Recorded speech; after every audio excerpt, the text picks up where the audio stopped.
मेरे प्रिय दर्शकों नमस्कार। प्रिय दर्शकों, ऋषि ज्योतिष में मैं आपका दिल से स्वागत करता हूं और आपको बहुत धन्यवाद देता हूं कि आप मेरे वीडियो बड़ी उत्सुकता से देख रहे हैं। आशा करता हूं आगे भी देखते रहें। हमेशा कहता हूं भाई आपको अच्छा लगता है तो लाइक करें ताकि मुझे ये पता लग जाए कि मेरा वीडियो आप लोगों को पसंद आया। आज हम बात करेंगे दर्शकों एक बहुत ही महत्वपूर्ण ग्रह मंगल और शुक्र, दोनों ऐसे ग्रह हैं उनके बिना जीवन में काम नहीं चलता। मंगल और शुक्र दोनों को की हमारे जीवन में बहुत ही जरूरत है और अहम भूमिका है। मंगल क्योंकि पराक्रम है, धैर्य है, पुरुषास्त्र है। मंगल अगर जिसका कमजोर है वो उसमें पुरुषास्त्र है ही नहीं, काम करने की उसमें शक्ति तो है ही नहीं, उग्रता भी है मंगल में, इन सब से संबंध रखता है। भाइयों का कारक भी मंगल है और संतान पैदा करने की शक्ति मंगल से ही होती है। ओज भी मंगल है, उत्तेजना भी मंगल है, रक्त मसा आदि का भी कारक मंगल है। और तीसरे भाव और छठा भाव दोनों बड़े महत्वपूर्ण भाव हैं। पराक्रम का भाव है, सेवा का भाव है, रोग शत्रु का भाव है, उनका कारक भी मंगल है। और मंगल कर्ज का कारक भी मंगल है।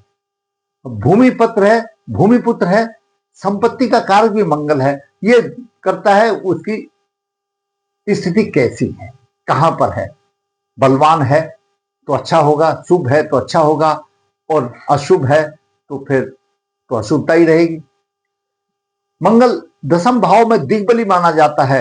चाहे किसी भी कुंडली में हो, अगर दशम भाव में मंगल है दिग्बली माना जाता है। दशम भाव को भी देख रहा है, येन केन प्रकेन से उसको कुछ ना कुछ व्यवसाय मिल ही जाता है। 3 दृष्टियां होती है मंगल की। अपने स्थान से चतुर्थ स्थान पर होता है, सप्तम पर होता है और अष्टम पर होता है। ग्रहों की पंचायत में सेनापति माना गया है। वह दूसरी तरफ है शुक्र।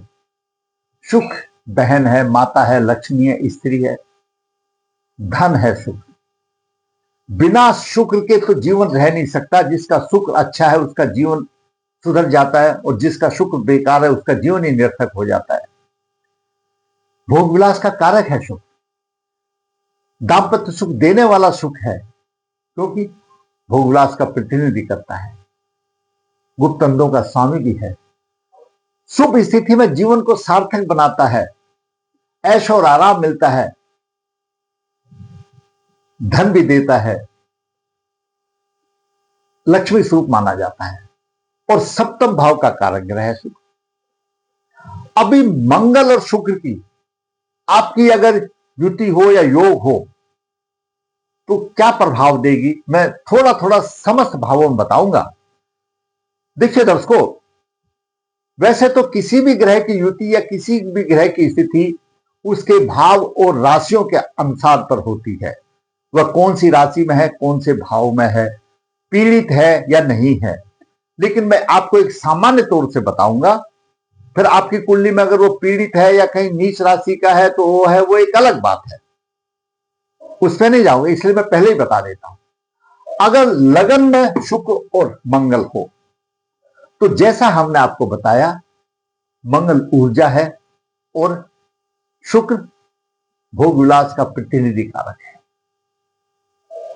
ऐसा जातक जब मंगल लगन में होगा तो अगर मंगल शुभ स्थिति में आ जाता है तो सम्मान भी दिल मिलता है।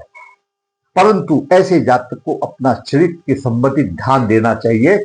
चरित्र कब धोखा दे जाए कुछ ये पता नहीं है। अगर ऐसा हो गया तो लोगों की नजरों से गिर भी जाएगा और कब से पीड़ित भी होता रहता है, क्योंकि शुक्र साथ में है और मंगल भी है।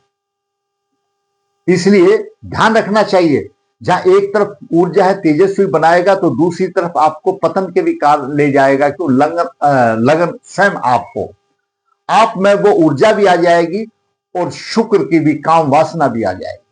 तो इसलिए ध्यान रखना चाहिए। द्वितीय भाव में अगर ये द्वितीय भाव कोई भी भाव हो, मैं आपको एक साधारण बात बता रहा हूं, सुंदर भी होगा, रोगी होगा, विवेक रहित होगा। क्यों? दित्य भाव विवेक का भी भाव है भाई। वाणी अच्छी नहीं होगी, क्यों? वो तू तेज है तो वाणी कैसे देगा? गर्म स्वभाव वाणी कैसे होगा? धन संबंधित भी परेशानी आ सकती है, अगर अशुभ होगा। अगर ठीक होगा तो कोई दिक्कत नहीं है, लेकिन मुख्य बात यह है, अब तेज होने की वजह से वाणी उसकी कर्करा होगी, रोगी भी होगा, विवेक रही तो विवेक होगा ही नहीं। अब बात करें तीसरा हाउस की। ये तीसरा हाउस है, पराक्रम का भाव है, और फिर वह मंगल है, उसका कारक है, तो तेजस्वी तो होगा, कारीगर अच्छा काम करने वाला होगा, चतुर्थ भी होगा, गुणवान भी होगा, ओजस्वी भी होगा। लेकिन वही शुक्र साथ में आ जाने से तो वो भी नकारात्मक प्रभाव ले जाता है, तो उसका ध्यान जो है काम वासना की तरफ चला जाता है। जहां तक कि शास्त्र में बताया गया है कि अगर सप्तम भाव तीसरे भाव में हो, पीड़ित हो, तो वो भी अशुभ है। पीड़ित है यानी एक किस्म से शुक्र पीड़ित ही माना जाओ उससे, मंगल से। और जहां मंगल और शुक्र की युति हो गई तो उसका विलासता की तरफ ध्यान ज्यादा होगा, यानी काम इच्छा पूर्ति की तरफ ज्यादा होगा। उसको आप सुधार करके किसी शब्दों में बोल लो या बिगाड़ करके किसी शब्दों में बोल दो, उसकी नेचर ऐसी हो जाए।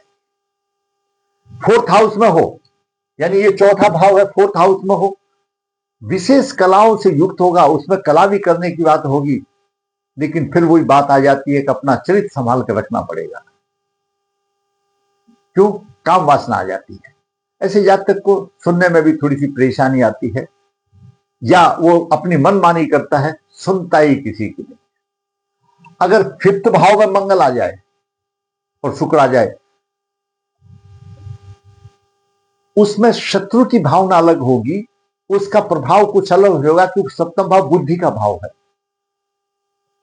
वो हमेशा उसकी बुद्धि इस तरह की होगी कि वो झगड़ने वाली बात आ जाएगी, मधुरता वाली बात ना आएगी, और उसको झगड़ा शत्रुओं से पराजित भी होना पड़ता है। परंतु पंचम भाव प्रेम प्रसंग का भाव है, और शुक्र भी साथ में है। यहां पर फिर वही गड़बड़ होने के चांस रहते हैं। तो ये दोनों, जैसे बोलते हैं ना, पेट्रोल और माचिस को हमेशा साथ में नहीं रखना चाहिए, तो यहां पर वही स्थिति आ जाती है कभी कभी। तो अगर आपने अपना चरित्र की संबंधित नैतिक कार्य की तरफ ध्यान दिया तो आप जब बहुत ऊंचे उठ जाओगे, और अनैतिक की तरफ चले गए तो नीचे भी गिर जाओगे। छठे हाउस में, ये छठा भाव में स्त्री और दाम्पत्य सुख में परेशानी होगी, क्योंकि सुख नेगेटिव हो जाता है छठे हाउस में।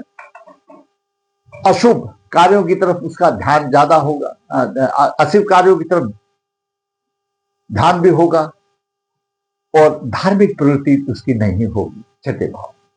सातवें भाव में, सातवां भाव बहुत महत्वपूर्ण भाव है दर्शकों। जैसे लगन भाव महत्वपूर्ण है, लगन से सीधा सातवां भाव महत्वपूर्ण है। लगन को कोऑपरेट करने वाला सातवां भाव है, जिसको जीवन साथी कहते हैं। समाज से ऐसे जातक को बहिष्कृत कर दिया जा सकता है, अगर उसने अपना आचरण ठीक न रखा, तो वहां पर दूषित आचरण होने की संभावनाएं अधिक हो जाती हैं। समाज में उसकी कोई प्रतिष्ठा नहीं मिलती, उसको कोई अच्छा बोलने वाला नहीं मिलता, निर्धनता रहती है, नीति और धर्म उसको कोसे दूर रहेंगे, वो नीतिवान नहीं होगा, धार्मिक प्रवृत्ति का नहीं होगा, कोसों दूर होंगे। दिमाग में हमेशा उलझन रहेगी, क्यों? यहां पर शुक्र और मंगल हो और लगन को देख रहा है, हमेशा दिमाग में उलझने रहेंगी, उधेड़ बुन रहेंगी। अष्टम भाव में अशुभता की कोई कमी नहीं, अच्छी संगति नहीं होगी, अच्छी संगति नहीं होगी, और धर्म के विषय में कोई ज्ञान नहीं होगा, नीतिवान नहीं होगा। ये भी एक समस्या वाली बात है। नवम भाव में, जहां नवम भाव में धर्म भाव है, नवम भाव, ऐसे भाव में अतिथि सत्कार करने वाला होगा। जैसे बोलते हैं कि कोई घर में आ जाता है तो उसका अतिथि सत्कार अच्छा करने वाला होगा, धर्म आचरण भी हो सकता है और नीतिवान भी हो सकता है नवम भाव में। क्यों? भाग्य भाव है नवम का, उसमें अच्छा करके दिखाता है मंगल और शुक्र। साधारण तौर पर पीड़ित हो तो सब जगह प्रभाव बदली हो जाएगा, नीच उच्च का हो तो स्वभाव प्रबल हो जाएगा। मैंने एक सामान्य तौर पर बताया। अनेक अब दसम भाव में अनेक प्रकार के सुख आदि अच्छे तीर्थ होते हैं, क्यों? मंगल वहां पर दिग्बली भी हो जाता है। तीर्थ करने वाला होगा, प्रसन्न होगा, दयालु किसी की होगी और नम्रता भी होगी दसम भाव में अच्छी। कि कहीं का भी सामने आने दो तो दसम भाव सिर्फ कौन है? अच्छा भाई, एकादश भाव जो कि हमारी आमदनी का भाव है, काम पद का तीसरा पद है, प्रतिभाशाली होगा, क्षमाशान भी होगा और ऐसे जातक को सम्मान भी मिलता है। तो वहां पर सभी ग्रह अच्छा फल देते हैं, वो एक अलग बात है। एकादश भाव सभी प्रकार के सुखों का है, वो तो कहीं ना कहीं उसमें वो चीज तो रहेगी मंगल और सुख साथ होने के बाद में कि भाई काम वासना की तो हर भाव में कहीं ना कहीं रहेगी, वो थोड़ी बहुत तो कहीं रहेगी। कहीं संभल पाएगा तो अच्छा है, कहीं नहीं संभल पाएगा तो खराब है। अगर द्वादश भाव में हो धनहीन तो खर्चा कर देगा, खर्चा करेगा तो धनहीन हो जाएगा, संतान से भी पीड़ित होगा, रोगी भी होगा, भोग विलास की तरफ ध्यान ज्यादा होगा। क्यों? द्वादश भाव भोग का स्थान है, सप्तम भाव भोग का स्थान है। सबसे अशुभ स्थिति सूर्य शुक्र मंगल की सप्तम भाव में और द्वादश भाव में सबसे अशुभ। मैंने आपको जनरली सभी बातें बताया, लेकिन कहीं उच्च के होते हैं तो कोई नीच के होते हैं, तो कहीं पीड़ित होते हैं तो प्रभाव में बदली हो जाता है। फिर दूसरा, कहीं पर कारक ग्रह होते हैं तो कहीं अकारक होते हैं, वो एक है। मैंने सिर्फ आपको एक साधारण तौर पर भाव का बताया, राशियों का नहीं बताया, जबकि ग्रहों का राशियों में भी तो प्रभाव पड़ता है ना। कहीं उच्च राशि में होता है, कहीं नीच राशि में होता है। अब जैसे हमारे पास 3 राशियां ऐसी होती हैं, कौन सी 3 राशियां? 4 राशियां ऐसी होती है रथ को। एक मिथुन राशि है, एक सिंह राशि है, एक धनु राशि है और एक कुंभ राशि है। मिथुन राशि, सिंह राशि और धनु राशि और कुंभ राशि, ये 4 राशियां ऐसी हैं, ये राशियां निष्पक्ष हैं। इनमें कहीं पर भी हो, किसी भी भाव में हो, ये किसी ग्रह को ज्यादा फेवरेट नहीं देते, मतलब कहीं उसको ज्यादा अच्छे में तो नहीं तोलते या किसी को बुराई में नहीं तोलते। कैसे? ये एक राहु केतु को छोड़ दो, वो एक अपवाद है, वो छाया ग्रह है। जिन राशियों में कोई ग्रह नीच का भी नहीं होता और कोई ग्रह उच्च का भी नहीं होता, तो ये राशियां किसी को अहित भी नहीं कर सकती हैं और किसी को ऊंचा भी नहीं उठाती हैं। मिथुन राशि, सिंह राशि, धनु राशि और कुंभ राशि, ये 4 राशियां, इनको आप निष्पक्ष कह सकते हो, निष्पक्ष हैं ये। इनमें फिर अलग से प्रभाव मिल जाता है। इनमें कोई ग्रह, ये 4 राशियों में आपकी कुंडली कोई भी हो, ना इसमें नीच का होगा ना उच्च का होगा। ये निष्पक्ष राशियां 4 राशियां, और ये 4 राशियां अति बलवान मानी जाती हैं हर एक ग्रह के लिए, इसमें कुछ नहीं। तो आइए बात करें, जो कुंडली आई है कुछ समय उसमें भी आपका मार्गदर्शन करें। मंगल और शुक्र का योग समस्त 12 भावों में क्या प्रभाव देगा, मैंने आपको बता दिया। जातक का जन्म 18 जुलाई 1998 कृष्ण पक्ष 10 कृष्ण चरण एक शनिवार को हुआ। कृतिका चरण एक कृतिका नक्षत्र अपने आप में एक बलवान है। लगन के जन्म के समय पर धनु लगन हुआ। धनु लगन के 26 डिग्री, द्वितीय भाव में केतु 9 डिग्री 22 मिनट लेकर, चतुर्थ भाव में गुरु 4 डिग्री 13 मिनट लेकर के मीन राशि में है। पंचम भाव में शनि नीच राशि में, चंद्रमा 27 डिग्री लेकर के, और सप्तम भाव में शुक्र और मंगल है। शुक्र 24-52 है, मंगल 14-25, दोनों एक दूसरे को प्रभावित है। अष्टम भाव में सूर्य 1-53 लेकर के, बुध 28-30 लेकर के, राहु 9 भाव में 9 डिग्री 22 मिनट लेकर के है। ये ग्रहों की स्थिति रही। 10 को गुरु यहां पर पंच महापुरुष योग बना रहा है कि गुरु उत्तरा भाद्र नक्षत्र में है और नक्षत्र का स्वामी शनि नीच राशि में हो गया, तो पंच महापुरुष योग की भी मेरे हिसाब से तो धज्जियां उड़ गई, कि वो जिस नक्षत्र में है वो नक्षत्र का स्वामी नीच में आ गया। मैं ज्यादातर राशि की बात नहीं करता हूं, मैं गूढ़ ज्ञान में जाता हूं। नक्षत्र की मीन राशि में है, पंच महापुरुष योग बना रहा है, हंस महापुरुष योग बना रहा है। क्या क्या हम लोग पुल बांध देते हैं, सम्मान मिलेगा, वो मिलेगा, दुनिया पूजेगी, धन संपत्ति आएगी, लेकिन कुछ नहीं आएगी। क्यों? जिस नक्षत्र में है, उत्पादवा नक्षत्र में है, वो शनि मीन राशि में आ गया। चंद्रमा मृत अवस्था में है, पंचम भाव पीड़ित है, शनि भी आ गया, चंद्रमा भी आ गया, चंद्रमा अष्टम भाव का समय, शिक्षा में परेशानी आ गई। सप्तम भाव में शुक्र और मंगल, यहां पर शुक्र और मंगल जीवन में निरंतर उपद्रव मचाने वाले हैं। चरित्र कमजोर बन सकता है, चरित्र कमजोर बन सकता है। मंगल द्वादश भाव का स्वामी है और शुक्र छठे भाव का स्वामी है और सप्तम भाव में है। दाम्पत्य सुख में परेशानी की बात है। और ये शुक्र रोगेश भी है और मंगल भी कुछ ना कुछ रोग लेकर के है, द्वादश भाव का स्वामी है। दोनों लगन को देख रहे हैं, दिमाग को अस्थिर करेंगे, दिमाग घूमता रहेगा। एक तो अस्थिर दिमाग हो जाएगा और फिर दिमाग में ये शुक्र और मंगल वासना के प्रतीक हो जाते हैं, ओजस्वी हो जाता है। शुक्र के साथ में मंगल अशुभ बताया गया है। जब तक शांति नहीं हुई तो उसमें दिक्कत आ जाती है, बुद्धि भी कमजोर हो जाती है। और फिर केतु से पीड़ित है, तो केतु से पीड़ित है तो सप्तम भाव की धज्जियां उड़ गई, विवाह में भी परेशानी आ गई और हो भी गया तो तलाक भी साथ में तैयार रखा हुआ है, कुछ नहीं, और दिमाग में अस्थिरता रहेगी।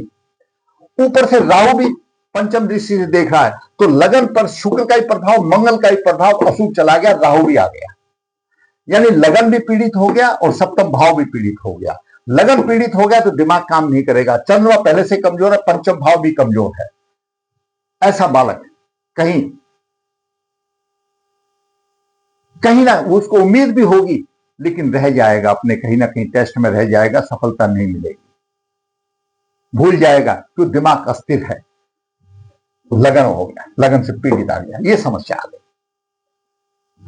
अब बात करें दसम भाव का स्वामी बुध यहां पर आ गया, अष्टम भाव में आ गया, तो व्यवसाय भी कमजोर हो गया, व्यवसाय है ही नहीं। जब दसवें से अष्टम भाव में आ गया तो पूर्व जन्म के अशुभ कर्मों का फल के कारण दसवां में आ गया। भाग्य का स्वामी सूर्य यहां पर आ गया, भाग्य भी साथ नहीं देता, और राहु भाग्य भाव में आ गया, भाग्य भी साथ नहीं देता। कर्म का स्वामी भी यहां आ गया और दिमाग अस्थिर हो गया, दिमाग भी साथ नहीं देता, और दाम्पत्य सुख में भी परेशानी आ गई। और शनि द्वितीय भाव और तृतीय भाव का स्वामी नीच राशि में है, धन की भी हानि हो गई और पराक्रम की भी हानि हो गई, इसमें कोई दो राय नहीं। विश्व नवास में मंगल और बुध दोनों विश्व नवास में आ गए, मंगल विश्व नवास में आ गया और बुध भी विश्व नवास में आ गया। अब देखिए, मैंने यहां तो पहले ही बता दिया था नवास को बिना देखे, लेकिन बुध विश्व नवास में आ गया तो ये समझ लीजिए बुध किसका कारक है, बुद्धि का कारक है, वाणी का कारक है, दोनों अच्छी नहीं होंगी। और दसम भाव का स्वामी है तो व्यवसाय अच्छा नहीं होगा, तो विश्व नवास में भी आ गया और मंगल भी विश्व नवास में आ गया। विश्व नवास में आ गया मंगल, तो मंगल पंचम भाव का स्वामी है, शिक्षा में परेशानी आ गई, बुद्धि में परेशानी आ गई, संतान में परेशानी आ गई, और द्वादश भाव आ गया, खर्चा अधिक करेगा भाई। विश्व नवास में आ गया तो और लगन को देखता है और अशुभ हो गया। पुष्कर नवास में सूर्य है, सूर्य पुष्कर नवास में है, उसके मुताबिक ये कहा गया है पुष्कर नवास में होगा तो प्रशासन का कारक होगा, अपना भाव को बलिष्ठ करेगा। अष्टम भाव में है, अपने भाव को बलिष्ठ करेगा। राहु तो यहां पर बैठे हुए, कहां से करेगा, करेगा लेकिन उसको राहु रोक देगा, यहां पर भी समस्या आ गई। सिद्धांत के मुताबिक जब सूर्य पुष्कर नवास में आ गया तो प्रशासन का कारक है और भाग्य का स्वामी है, तो भाग्य को उन्नत करेगा, उन्नत करेगा उतना ही राहु देव नीचे लेके आ जाएंगे, ये भी एक बात आ गई। जन्म नक्षत्र कृतिका 22वां शतबीजा, राहु विनाशकारी बन गया। जन्म नक्षत्र कृतिका है, उससे 22वां नक्षत्र शतबीजा है, शतबीजा के स्वामी राहु है, राहु इस कुंडली में विनाशकारी बन गए। तो राहु तो विनाश के लिए बैठा हुआ क्यों बने, इनके पूर्व अतृप्त योनि में है, पितृदोष है, प्रबल पितृदोष है, ये समस्या आ गई। और बाद के बुध बन गया, बाद के धनु लगन के लिए सप्तम भाव का स्वामी अष्टम में आ गया, बाद के बुध भी बन गया। बुध विनाश विश्व नवास में भी आ गया, बाद के सी बन गया, कर्म भाव का स्वामी है, कैसे होगा, बुद्धि का कारक है, कैसे होगा, वाणी का कारक है, कैसे होगा, मुश्किल वाली बात आ गई। आगे चलते हैं, हमने आप लोगों का और चंद्र लगन से देखते हैं। जब हम चंद्र लगन को देखते हैं तो चंद्र लगन में शनि नीच राशि में आ जाता है और शनि दसम भाव का स्वामी एकादश भाव का स्वामी बनता है, तो नीच राशि में आ गया तो दसम भाव की भी हानि होगी और एकादश भाव की भी हानि होगी। फिर क्या करेंगे भाई, और राहु से पीड़ित हो गया, यहां पर भी राहु से पीड़ित हो गया। तो चंद्र लगन से भी कहीं भी व्यवसाय की या आमदनी की कोई राहत नहीं है। अब चलते, चलो हम आपका ध्यान, क्योंकि ये बच्चा बार बार लिख रहा है, बार बार लिख रहा है, कुछ मेरा बता दो, कुछ मेरा बता दो। हमने इसको ये भी कह दिया अब तुम भाई स्पेशल नहीं हो, टर्न पर ही तुम्हारा वीडियो बनेगा। इसका टर्न आ गया तो आज वीडियो बना रहे हैं। इसने भी पीछे लाइव प्रोग्राम में बताया था। हिंदू लगन पे बात करते हैं, हिंदू लगन से भी देख लेते हैं कहीं राहत है या नहीं। हमने पहले भी एपिसोड में आपको बताया है हिंदू लगन कैसे बनता है। यहां पर सूक्ष्म बताते हैं हिंदू लगन। लग्नेश से 9 भाव में कौन सी राशि है? लग्नेश से 9 भाव में सिंह राशि है। सिंह राशि का स्वामी सूर्य है। सूर्य की 30 कला है, देख लिया। अभी चंद्रमा जहां है वो चंद्रमा लगन है, वहां से 9 भाव में कौन सा है? चंद्रमा से 7, 8वां 9 धनु है, यानी चंद्रमा लगन से धनु राशि 9 भाव में आती है। धनु राशि के स्वामी गुरु है और गुरु के कला 10 है, तो इन दोनों को जोड़ दिया 40 हो गए। 12 से भाग दिया 4 शेष बच गए। अभी जहां चंद्रमा है उससे चौथा भाव हिंदू लगन है। चंद्रमा 1, 2, 3 चौथा भाव हिंदू लगन है, ये अष्टम भाव में आ गया।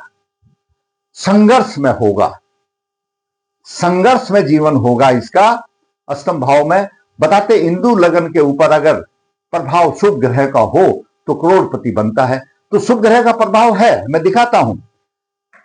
गुरु यहां पर उच्च राशि से देख रहा है कि करोड़पति। गुरु लग्नेश की दृष्टि संघर्ष से करोड़पति बनने का योग आ गया। आ गया योग ही आया ना भाई, मिला तो कुछ नहीं ना अभी। अब देखते हैं हिंदू लगन में क्या मिलेगा। हम लगन की तरह से डाल के देख लेते। हिंदू लगन की हमने यहां बना दी, क्यों? कर्क राशि का हिंदू लगन बना और गुरु आ गया 9 भाव में। गुरु उच्च राशि से देख रहा है, हिंदू लगन को करोड़पति बनाएगा, इसमें कोई दो राय नहीं। क्यों? ज्योतिष का सूत्र कभी गलत नहीं हो सकता। लेकिन किसको बनाएगा? यहां पर मंगल विश्व निवास में आ गया। 10वें भाव का स्वामी तो मंगल विश्व निवास में आ गया और यहां पर नीच राशि में शनि आ गया। कर्म तो करेगा ही नहीं, करोड़पति कैसे बनाएगा?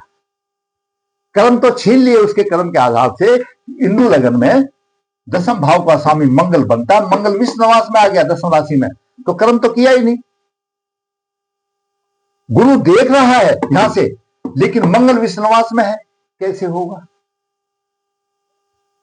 और यहां पर शनि उत्पादन नक्षत्र में और गुरु उसके नक्षत्र में है, वो भी फर्क पड़ जाता है, अंतर आ जाता है। तो हिंदू लगन से भी उसको कुछ नहीं है। हिंदू लगन से 10वें भाव में का स्वामी मंगल विश्व निवास में आ गया। कर्म नहीं है भाई, कर्म नहीं है तो आमदनी कहां से होगी? यहां पर कर्म भी नहीं है तो आमदनी कहां से होगी? कर्म है ही नहीं भाई। और आमदनी यहां से शनिदेव नीच राशि को, धन के सिंह राशि को हो गया। शनि उच्च राशि से देख रहा है, शनि की उच्च राशि है, देविक शक्ति है, बोला लक्ष्मी माता की कृपा बनती है, क्यों? राशि एकादश भाव को देखता है। लेकिन कृपा बनेगी तब ये 10वें भाव होंगे, जब कर्म होगा तभी तो होगा। और कर्म का और तीसरे भाव का संबंध है। कैसे? ये कर्म है, ये पराक्रम है, साहस है, कुछ करना है, कुछ करेंगे तभी तो होगा। यहां का स्वामी बुध विश्व निवास में आ गया, यहां का स्वामी नीच राशि में आ गया। ना तो कर्म है, ना कर्म करने की उसमें क्षमता है, ना साहस है। ये स्थिति है बालक की। जहां एग्जाम देने जाता है, नौकरी नाकरी का पढ़ा तो लिया जो वो थोड़ा बहुत था, वहीं फिसड्डी होकर के रह जाता है। ये कर्म है, पूर्व जन्म के कर्मों का बहुत बड़ा पितृदोष है। मैंने रात तक रहा आसान करने के लिए मैंने चंद्रमा लगन से ही बता दिया, नवाज तो बताता हूं, मैंने हिंदू लगन से ही बता दिया, कहीं राहत नहीं। पूर्व जन्म के पितरों में ऐसे जातक को षड्वर्ग आदि की कुल अध्ययन करा करके फिर जो पितृदोष निकलता है उसके हिसाब से पितृदोष निवारण करें तो कुछ राहत हो सकती है, और नहीं तो कर्म हो गया भोगना पड़ेगा। बहुत बड़ा पितृदोष है। और दर्शकों, जिसके शनि नीच राशि में हो जाए, चाहे नवास में हो जाए या कुंडली में हो जाए, तो अपने आप ये समझ लो कि संघर्ष को स्वीकार करो। अगर विपरीत जाओगे तो परेशानी होगी। बिना पितृदोष निवारण किए हुए ये जरूरी नहीं है पितृदोष निवारण करने से हो जाए। भगवान ने कितने दिन की सजा दे रखी है, वो पितृदोष भी उसी का निवारण होता है जिसका भगवान चाहता है, नहीं तो नहीं होता है, कुछ ना कुछ अड़चने आ जाती। अगर आपको मेरा वीडियो अच्छा लगा है तो लाइक करें, शेयर करें, जिन्हें चैनल सब्सक्राइब करें। धन्यवाद।